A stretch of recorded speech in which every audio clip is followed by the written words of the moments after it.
अगर आप बजट की ओर देखेंगे, इसकी भूरी भूरी प्रशंसा सब तरफ से हुई, लेकिन एक नेता ने यहाँ खड़े होकर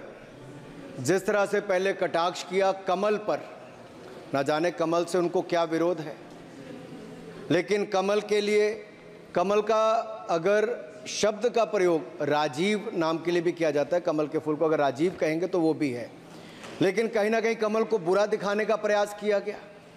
अरे भाई, ये बात सही है कि हमारा चुनाव चिन्ह कमल का फूल है और जनता ने तीसरी बार लगातार हमें सत्ता में बिठाने का काम किया है, लेकिन केवल ये कमल का फूल नहीं, इन्होंने अपमानित कुछ और करने का काम भी किया और मैं उसका थोड़ा उल्लेख यहाँ पर जरूर करना चाहता हूँ। ये कमल, इससे जुड़ा हुआ नाम राजीव भी है और राजीव आप जानते हैं किसका नाम है, आप सब जानते ही हैं, तो क्या उनको भी बुरा समझते? क्योंकि इन्होंने कहा, इन्होंने राजीव को हिंसा के साथ जोड़ने की बात कही, कमल को हिंसा के साथ जोड़ने की बात कही, लेकिन मैं कहना चाहता हूं मां लक्ष्मी का आसन भी कमल है, हमारा राष्ट्र पुष्प भी कमल है, और जिस पद्मासन मुद्रा में सिंधु सभ्यता में भगवान शिव की पशुपति नाथ के रूप में मूर्ति मिली थी, लोकमान्य तिलक पद्मासन मुद्रा में ही समाधिलीन हुए थे। आप कहते हैं कमल के चारों तरफ हिंसा है, आप कमल का अपमान नहीं कर रहे, आप बल्कि महायोगी भगवान शिव, भगवान बुद्ध और लोकमान्य तिलक जैसे महापुरुषों का अपमान कर रहे हैं। इसलिए अगली बार कमल के बारे में बोलने से पहले थोड़ा सोच कर बोलिए कि आप किस किस का अपमान कर रहे हैं। और केवल रील के नेता मत बनिए, मीम्स आपकी खूब बनती है, रियल नेता बनने के लिए सच बोलना पड़ता है। और सर, कुछ लोग एक्सीडेंटल हिंदू हैं और महाभारत का ज्ञान भी एक्सीडेंटल है।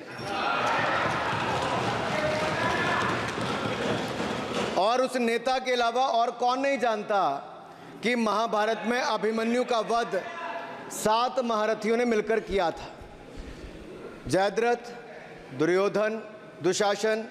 कर्ण, द्रोणाचार्य, कृपाचार्य और शकुनी। लेकिन राहुल जी ने कभी महाभारत, शायद, अब मुझे तो पता नहीं, पढ़ा भी नहीं, पर देखा भी नहीं होगा शायद सर, मुझे लगता है अंकल सैम ने लिख कर दिया होगा,